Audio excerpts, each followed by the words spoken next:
Mr. Clancy, you were shown an email, and it's been marked as an exhibit that you sent to coworkers on January 24th, 2023 at 5:24 p.m., correct? Yeah. And you were asked about it coming from the Surface Pro, but your testimony was that it could have come from your iPhone, correct? Correct. And in fact, you watched footage earlier of yourself going into the CVS in Kingston at 5:32 p.m., correct? Correct. And you had your phone with you, correct, because you used it?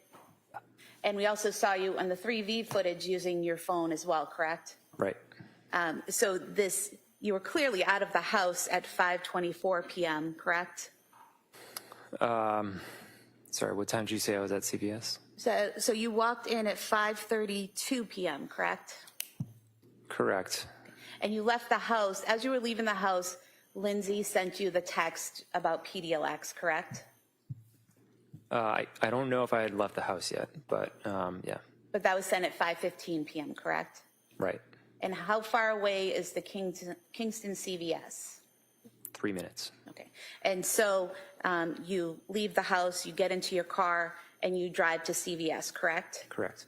And so that should have taken 3 minutes, correct? Yep. So after the text that was sent at 5:15 p.m., that would have been sometime around 5:18 or 5:20 p.m. that you should have arrived at CVS, correct? Right. But you don't go in until 5:32 p.m., correct? I don't know. We could I don't know what time I pulled in the parking lot. I'm not asking what time you pulled into the parking lot, but is it fair to say that the video that you were shown earlier shows you entering the store at 5:32 p.m.? Yes. So from the time you should have been at the parking lot of CVS around 5:20 p.m. until 5:32 p.m., could you have been in your car sending this email on your iPhone? Yeah, I just don't know if I pulled into the parking lot at 5:20. But sometime after the text was sent from Lindsay about PDLX, but before 5:32 p.m., you were in your car. Correct. Okay. Yes. Now, you were asked about my questions to you about going to Boston, and my questions to you were about December 3rd, not December 2nd, correct? Correct. Because your anniversary is December 3rd, not December 2nd, correct? Right. So Dawson was taken to the doctors on December 2nd, correct? Correct. And on December 3rd, did you have plans? Not that they were followed through, but did you have plans to go to Boston that day? Yeah, so I can provide some clarification on that. Sure. So yeah, on Monday I was a little bit confused by it because we were home.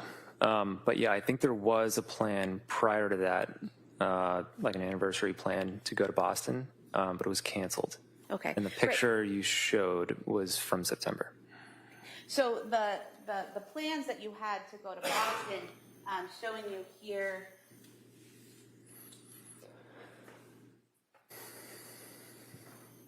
Some text messages between yourself and Lindsay. And here, there's one here that says, the spa, the Omni is booked, but you're on the wait list. As a backup, I have you booked for massage at the nearby IHG for 90 minutes at 1:45. Is that correct? Yeah. And then you later say we can get lunch and then head over. She responds, okay. And then you write that they'll let you use the gym and the pool while she's getting her massage. Is that correct? Right. And then you talk about plans for lunch and dinner. And so there were the plans, they just fell through, right? Yeah, we canceled them, yeah. So it's not as if I made that up out of thin air. That's here in the text messages, correct? Right, yeah. It was just confusing because we were home. But yeah, when I left, I recollected that, and then I found the picture, and the picture was from September. And was that from the wedding you went to? Yeah. If we could have the text messages marked as an exhibit. Any objection? All right, that may be admitted. 87.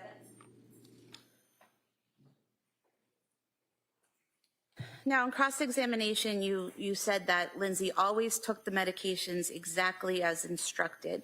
Mm-hmm. But in direct, you said you weren't always with her every time she took the pills. Is that correct? That's correct, but the understanding was that she took it as directed.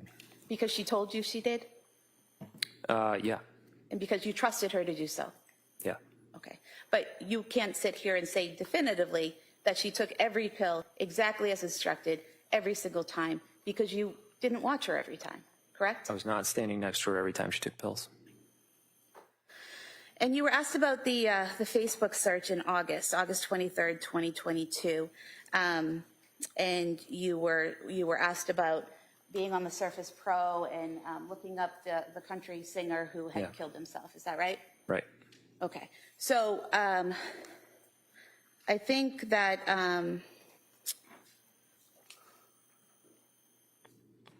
what you said when you were asked by defense counsel about whether or not you accidentally went to this site on methods of suicide, you said that could be likely, that might have happened. You're not sure, correct? It's so subtle that I don't remember specifically, but I do remember listening to Tom T. Hall. Okay. How often did you listen to him? It was like for a week. Okay. And so were you aware that on 8/23, August 23rd, 2022, at 9:40 a.m., someone signed into Lindsay's Facebook account on the Surface Pro? No. And then at 9:43 p.m. is when the Tom Hall site was accessed. Do you recall that? No. And at 9:45 a.m. is when a person not just hit a link by accident, but actually had to click on a link to go to suicide methods. Are you aware of that? No. Okay. Is there any reason why you would have been going in and logging on to Lindsay's Facebook account while going on Wikipedia and looking at suicide methods all in that same 5 minutes? I didn't log into Lindsay's Facebook ever. It's very possible that I looked at Tom Hall's Wikipedia page, but... At some point? Yeah. Do you remember spending 3 minutes on the methods of suicide site, scrolling through and reading the methods of suicide site for 3 minutes?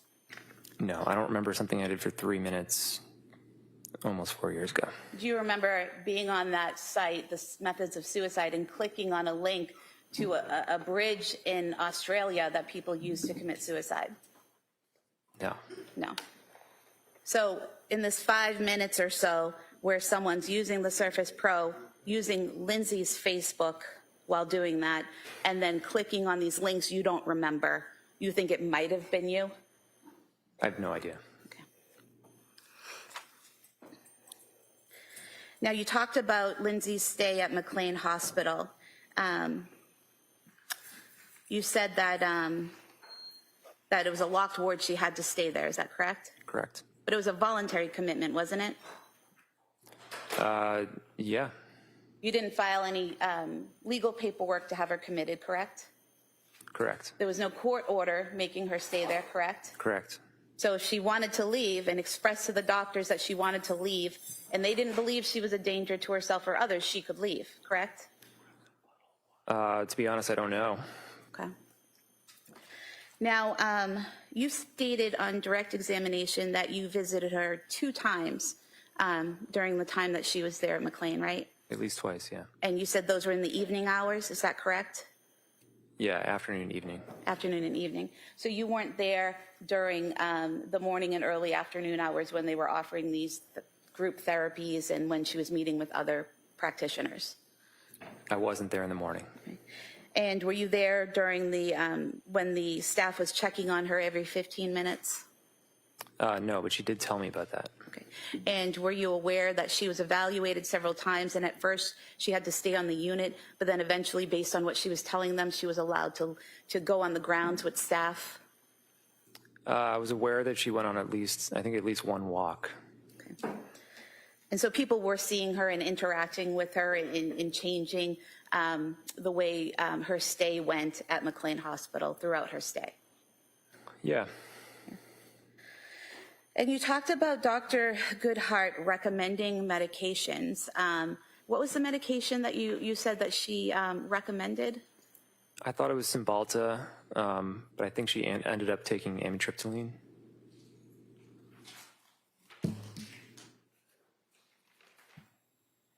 So, looking here at the CVS records that you provided,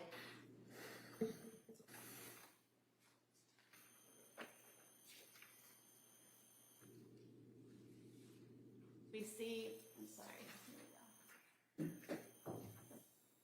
So we see here,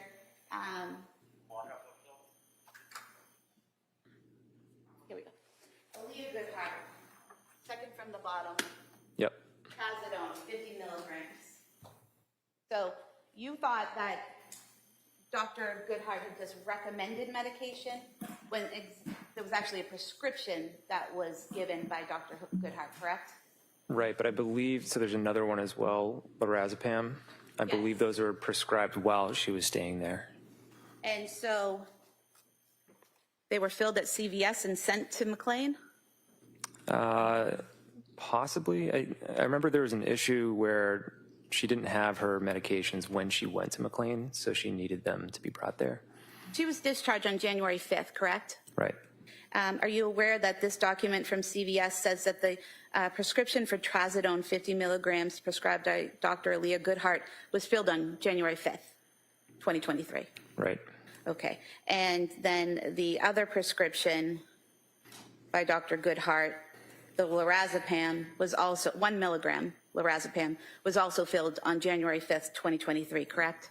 Yeah. So that's when she was discharged, not while she was staying there, correct? Right, that's correct. So Dr. Goodheart did in fact prescribe medication for Lindsay, trazodone and Ativan, and not Cymbalta, correct? She recommended Cymbalta, but she wasn't the one who prescribed that And in fact, no one prescribed that, correct? because it ended up switching to amitriptyline. And the amitriptyline was prescribed by Dr. Jennifer Tufts, correct? Right.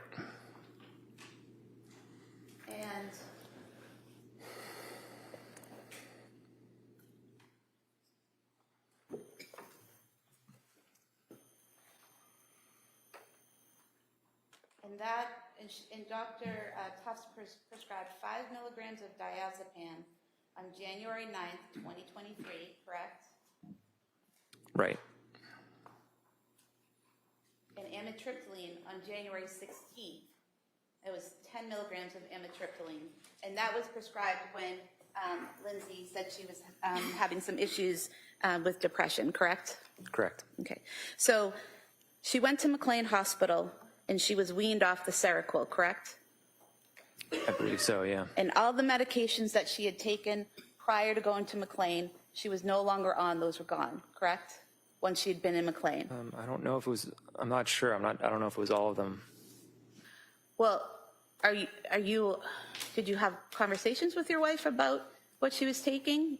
I mean, were you aware that she was only on, only prescribed trazodone and Ativan when she left McLean, and then amitriptyline was only added on the 16th? So just those 3 medications? Yeah, but I thought she was taking trazodone before McLean. Right, so she had been prescribed it before and stopped taking it, correct? I don't remember. I'd have to look back on records. So you're not sure about what she was taking and when, are you? Not the exact dates, but I remember she was taking trazodone, and I thought she was taking it before McLean. So the best resource of what she was prescribed and when would most likely be the doctors and the CVS records then, correct? The CVS records is a good resource. And you talked about the pills and how these were pills that she was no longer on, so it wasn't really a good representation of what she had taken, correct? Correct. But she was only prescribed Zoloft once, right? At the very beginning? Right. And she only took 7 of those pills, correct? Right. So it wasn't as if she was prescribed a higher dose or a different dose of Zoloft and was still taking that, and so that 7 pills misrepresents the Zoloft she took, right? I believe she switched because, or she stopped because she was switched to Prozac. Okay. And then even going forward, the Prozac, there weren't many pills taken out of that either, correct? Yeah, eventually she stopped that as well. Okay. So she'd take a few pills, she'd have some side effects, they'd switch the medication, correct? Yes. And so they were trying to figure out what would work for her, correct? Yeah. Okay. And then she ends up at McLean because she's having difficulties, according to her, with the Seroquel, correct? That was part of it, yeah. And they wean her off of that, right? Yep.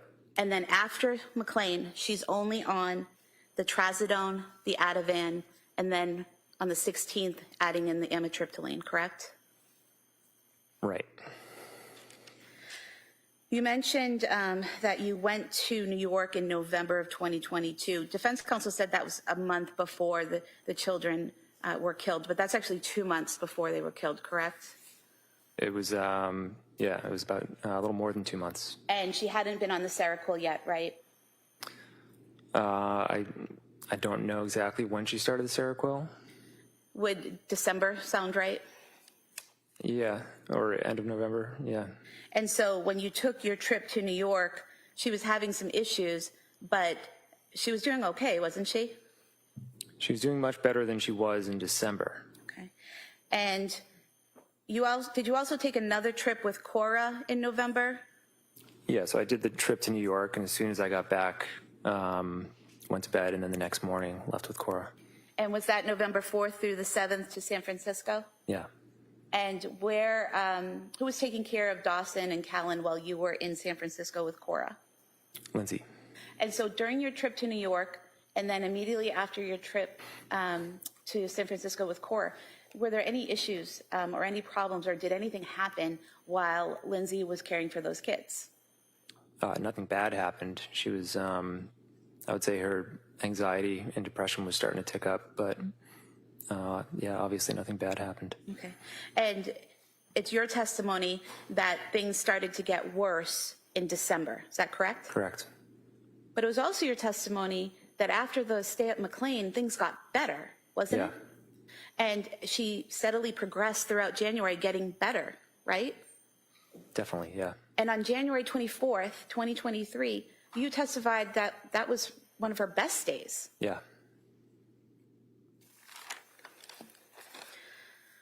You were asked about the Apple Watch. The police didn't collect the Apple Watch, right? They did collect her phone, correct?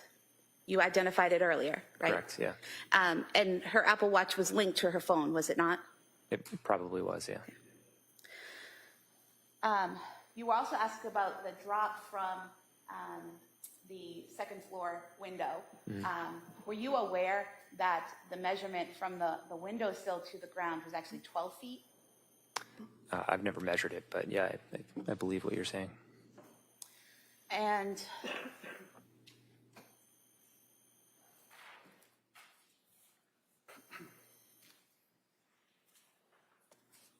looking for one of the exhibits from defense counsel. It's the, yes.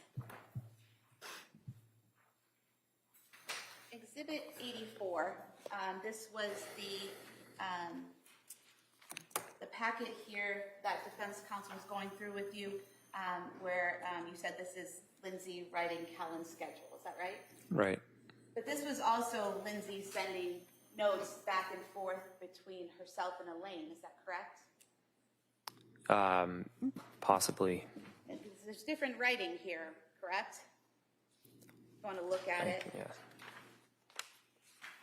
For example, this first page after the cover, we have writing here that you said was Lindsay's, correct? It looks like it, yeah. And then down here, there's a note that's in different handwriting, correct? Yeah, I would say so. Okay. So were you aware that Lindsay was using this notebook to communicate back and forth with the nanny about Callan's care? She had different notebooks. She always had a notebook that she would leave for the babysitter, or for me. And so, for example, on Tuesday, September 4th, she wrote, last fed at 6 a.m., give him a bottle whenever he wakes up. He likes it very warm. He's been resisting the bottle. If he won't drink it, after 45 minutes of trying, please text me to let me know. Put down for next nap 1 hour after he wakes. Try to put down drowsy but awake. But if he cries, pick him up and rock, bounce, or hold him until sleep, then put down. He usually sleeps 45 minutes, but let him sleep as long as he wants. These are very detailed notes that Lindsay is sending to the nanny, correct? Yeah. And then she also wrote, if you have time, wash and cut up veggies, sweet potatoes, 1-inch cubes peeled, broccoli, small pieces, peppers, 1-inch pieces, plastic Ziploc bags to put them in. Next bottle 2.5 hours after the first bottle, correct? I believe what you're reading, yeah. So very particular about what she wanted the nanny to do, how she wanted her to do it, and when to feed Callan, when to put him down for a nap, all of those things. Very particular, correct? Sounds like it, yeah.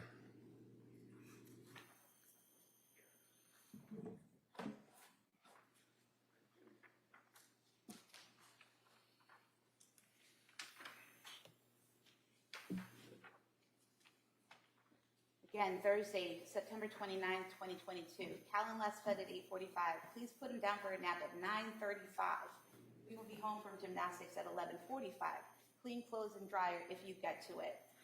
So again, very specific times for putting him down and when to get up and asking her to do additional work like laundry and things like that, correct? Yeah.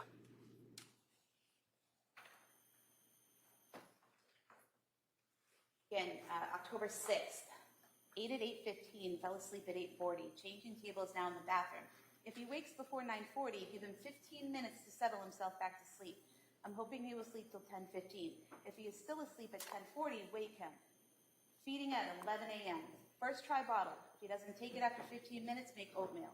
2 tablespoons of oatmeal. Make thin with breast milk. Can heat for 5 to 10 seconds. Again, very specific directions on what she wants done and how she wants Callan cared for, correct? Yeah. And throughout this notebook, it's more of the same, correct? Or have you even seen that? I haven't seen it. Yeah.